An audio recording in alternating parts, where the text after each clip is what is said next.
চেয়েছিলাম হিস্সা, হয়ে গেলাম বেশ্যা। এই স্লোগানে বাংলার রাজপথ কেঁপে উঠেছে। এই স্লোগান যারা দিচ্ছে তাদের দেখে আমজনতা বলছে, হওয়ার কি আছে, আপনারা আগে থেকেই সেটা ছিলেন। এই নারীর ডাকে মৈত্রী যাত্রা আন্দোলনে নেতৃত্ব দেওয়া মেয়েটার নাম মার্জিয়া প্রভা। প্রভা নাম শুনলে আপনাদের চোখের সামনে যে প্রভার নাম ভেসে উঠে, আমি সে প্রভার কথা বলছি না।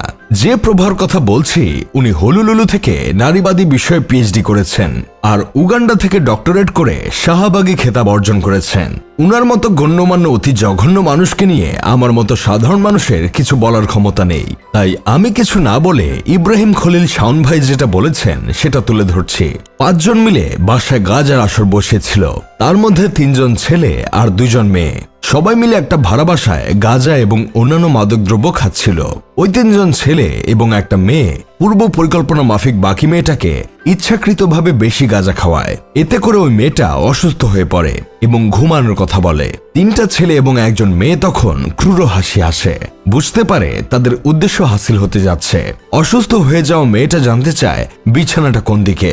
2টা ছেলে তখন মেয়েটাকে রুম দেখাতে নিয়ে যায়। তারপর মেয়েটা যখন বিছানায় বসে তখনই তাড়াহুড়ো করে ছেলেগুলো গিয়ে দরজাটা লাগিয়ে দেয়। মেয়েটা বাধা দিতে চায়, কিন্তু তাকে জোর করে অতিরিক্ত সেবন করানোর কারণে কোনো বাধা দিতে পারে না। তারপর দরজা লাগিয়ে সবগুলো ছেলে মিলে তাকে পরপর কয়েকবার করে। বাইরে থেকে তখন বাকি মেয়েটা পাহারা দিচ্ছিল। নিজ বান্ধবীকে রুমে করা হচ্ছে আর অন্য মেয়েটা দরজার সামনে বসে পাহারা দিচ্ছে, যাতে কেউ আসলে সতর্ক করতে পারে। যেই মেয়েটা বাইরে থেকে পাহারা দিচ্ছিল সে নারী সুরক্ষা আন্দোলনের নেত্রী মার্জিয়া প্রভা, আর ছেলেগুলো ছাত্র ফ্রন্টের রায়হান আনসারি এবং সজীব তুষার। আজকে নারীর ডাকে মৈত্রী যাত্রা আন্দোলনের নেতৃত্ব দেওয়া মেয়েটাই এই মার্জিয়া প্রভা। সে আজকে এসেছে নারীদের সুরক্ষা নিশ্চিত করতে। অথচ 3রা আগস্টেই মৌলভীবাজারের ওই বাসায় সে তার বান্ধবীর সাহায্য করেছিল। তার সাহায্যের কারণে নির্মমভাবে হয়েছিল তার নিজ বান্ধবী। তারপর বান্ধবীকে সবাই মিলে ব্ল্যাকমেইলও করেছিল যাতে বিষয়টা কাউকে জানাতে না পারে।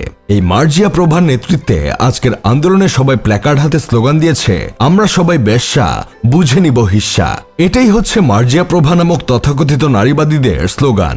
এরা নারীদের সুরক্ষা দিতে এসে বেশ্যা নামক হীন শব্দ ধারণ করতে বলে, অথচ বাচ্চা মেয়ে আসিয়া রোজারা যখন হয়ে হাসপাতালের বেডে কাতরাতে কাতরাতে মারা যায় তখন এই তথাকথিত মার্জিয়া প্রভাদের পাওয়া যায় না। ঈদে যখন গার্মেন্টসের নারীরা 3 মাসের বেতন না পেয়ে রাস্তায় আর্তনাদ করে তখন এই তথাকথিত নারীবাদীরা মুখ লুকিয়ে থাকে। স্বামী হারিয়ে ছোট ছোট দুধের বাচ্চা নিয়ে রাস্তায় ঘুরে বেড়ানো নারীদের দুঃসময়েও এই নারীবাদীদের পাওয়া যায় না। তাদেরকে পাওয়া যায় এজেন্ডা বাস্তবায়ন করাতে, গাজার আসরে বান্ধবীর সাহায্য করাতে।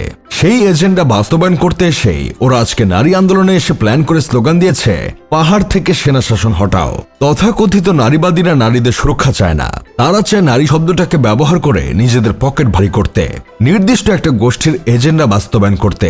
তথাকথিত এই নারীবাদীদের কাছে এজেন্ডা বাস্তবায়নের স্লোগান পৌঁছায়, কিন্তু হয়ে মারা যাওয়া শত শত বাচ্চা মেয়ের আর্তনাদ পৌঁছায় না। যাই হোক, শেষমেশ আমি গোলাম হোসেন একটা কাজের কথা কই, ফসল রক্ষার জন্য উৎপাদক কৃষক খেতে বেড়া দেয়, সেই বেড়ায় যদি ফসল খেয়ে ফেলে তাহলে তো সমস্যা।